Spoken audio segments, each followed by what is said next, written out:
Okay, Riddle, Penncroft Farm. We're on Chapter 2. Quick refresher, Chapter 1. So Lars moved to Philadelphia with his mom and dad. They're living with Aunt Cass at Penncroft Farm. She's old, right?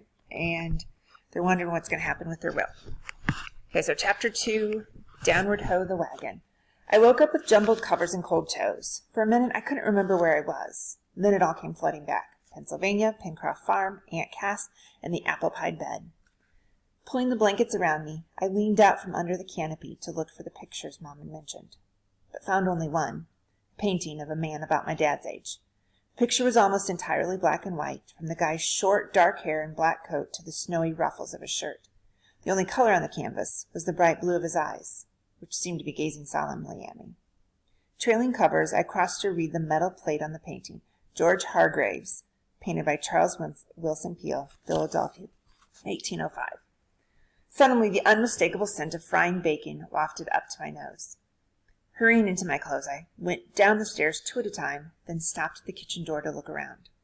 An enormous stone fireplace, deep and high enough for me and several friends, if I had any, to stand up in, covered one wall. A big copper kettle swung from a long black rod, and there were metal objects on the hearth that looked like something from a torture chamber. A wooden bench with a tall back stuck out from each side of the fireplace.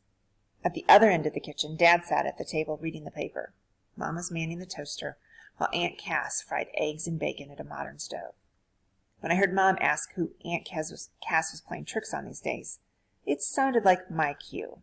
So I cleared my throat loudly from the doorway.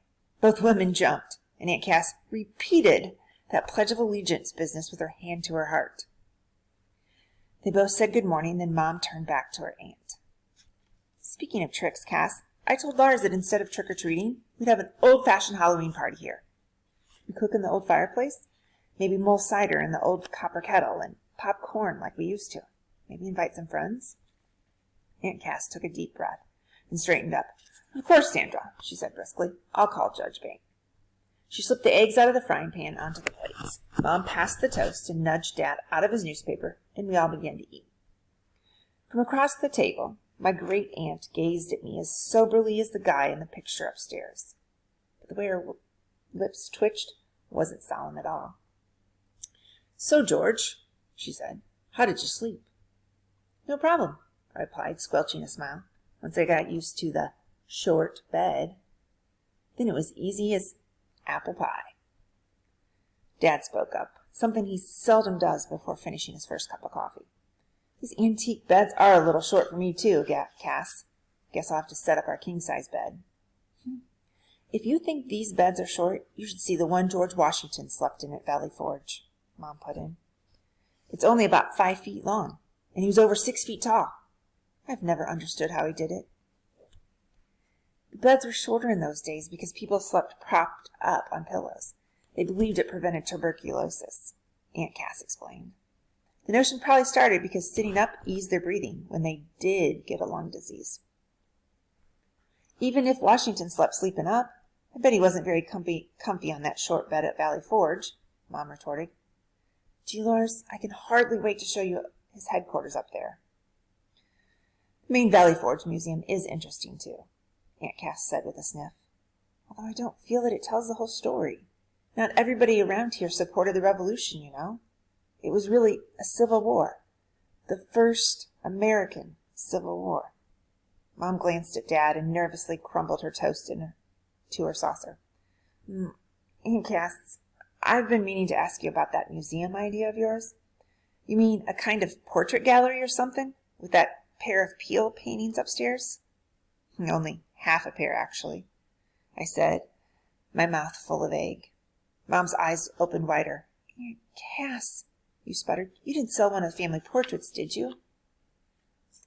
Simmer down, Sandra. Of course I didn't sell it. I gave it to the Hargreaves. They're descendants of George and his wife and have just as much right to the portrait as we do. You mean Will Hargreaves? Is he still around? Next farm over, replied Aunt Cass. The one called Blackberry Hill Farm? Asked Dad. It's a beautiful place. Didn't know any Hargreaves lived there. Hargrave's son married into the family over there around the time of the Civil War. That makes Will a distant cousin. He and George used to pal around. Mom chimed in. Oh, Aunt Cass, remember when the two of them went through that hippie phase? They were so disappointing when you liked their ponytails. Dad stood up. Well, I've got to go. Don't unpack everything today, honey. We've got lots of time to settle in, he said. Aunt Cass nodded. He's right, Sandra. The boxes can wait. Mom went over to Dad. Okay, we won't go into a frenzy, but I am going to get our bedroom set to rights, so you don't have to sleep sitting up. And Lars, I don't expect apple pie order in your room right away, but at least make the bed. Right, I said, sneaking a look at Aunt Cass, who was sneaking an amused look back. After Mom and Dad went out, Aunt Cass slapped her hands down on the table. Now then, how would you like a tour of your new home? She asked. Okay, I said, mostly to be polite. Help me clean up, and afterward I'll show you around. I cleared and wiped the table, then swept the plank floor while Aunt Cass did the dishes. Then she picked up a sweater and put it on. Better wear your jacket, she said. Sandra put it in one of the settles last night.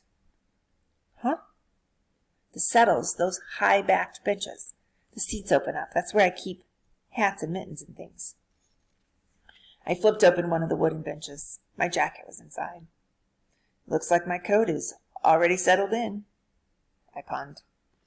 You're a punster. Good, remarked Aunt Cass without a glimmer of a smile. Always liked puns. Never much good at making 'em up. Come on. She pushed open the door and we went outside. As I shut the door behind me, I touched the leather thong hanging in underneath the handle.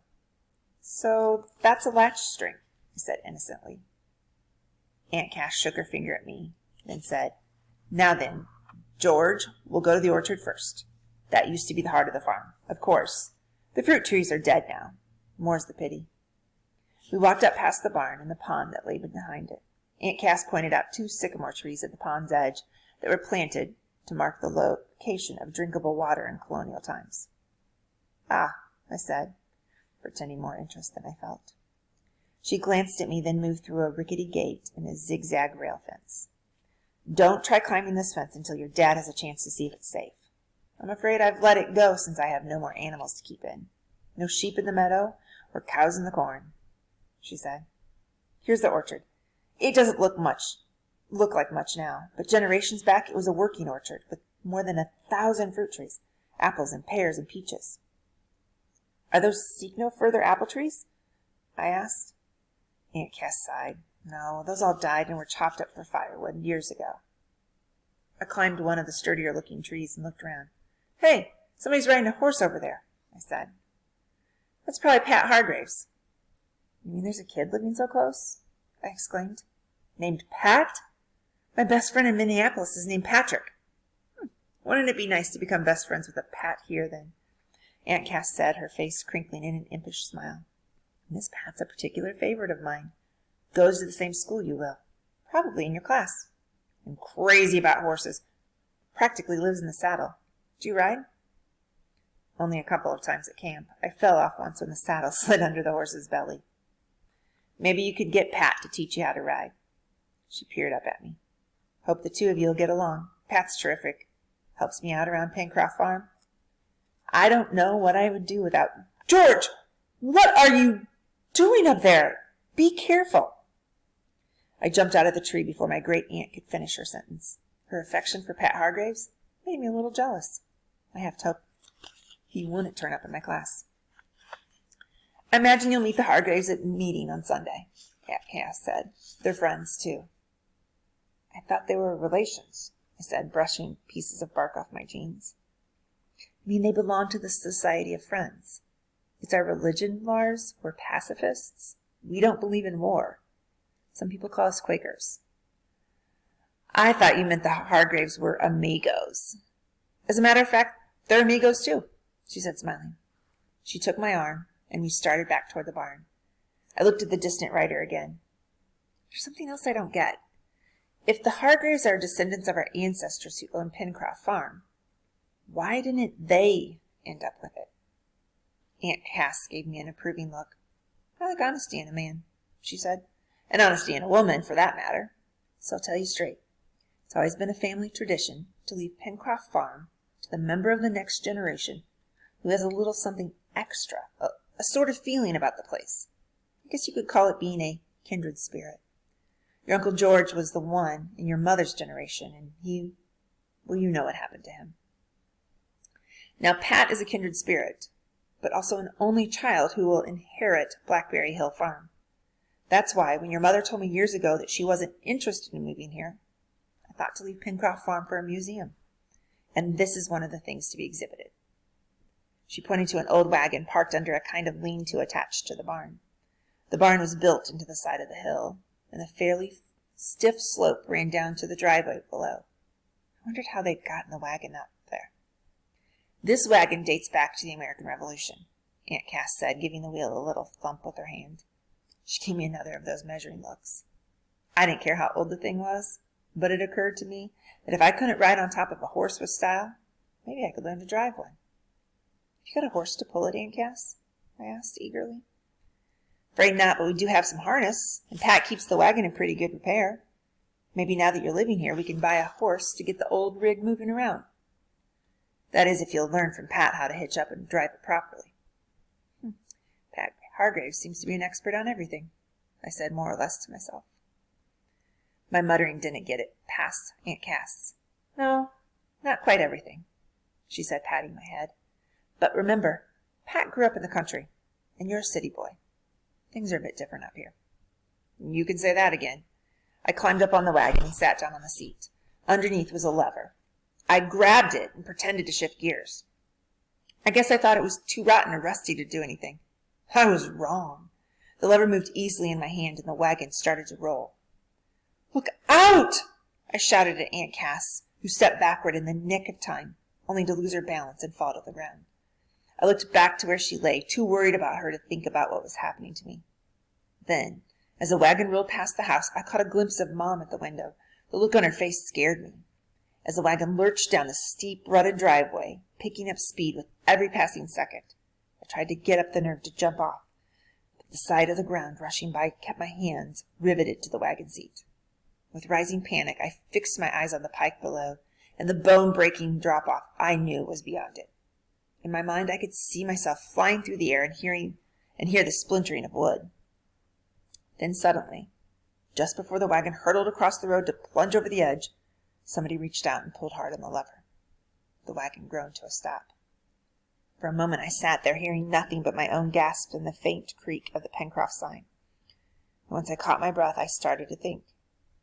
Somebody had pulled that lever. That somebody had not been me. I whirled around on the seat to see who was behind me.